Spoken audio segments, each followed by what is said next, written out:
Seguro que en los últimos meses habéis escuchado hablar de una medida que supone un cambio de modelo para ganar calidad de vida, la jornada laboral de 4 días. Y para continuar aprendiendo sobre ella, desde Labora organizamos en mayo de 2022 en Valencia la Cumbre Internacional de la Semana de 4 días, donde escuchamos a líderes políticos, sociales y empresariales de todo el mundo debatir sobre esta revolución. ¿Y sabéis qué aprendimos? La jornada de 4 días tiene beneficios sobre la salud, la economía y el medio ambiente.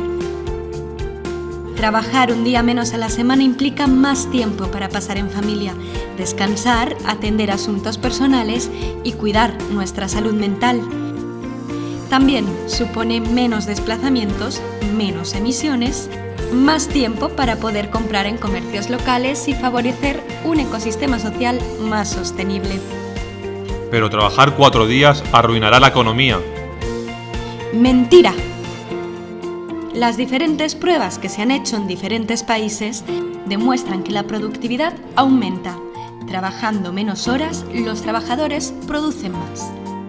Por todo esto y mucho más, continuaremos trabajando para consolidar este nuevo modelo y por fin disfrutar de unas condiciones de vida del siglo XXI. Labora, Servei Valencià d'Ocupació i Formació, Generalitat Valenciana, tots a una veu.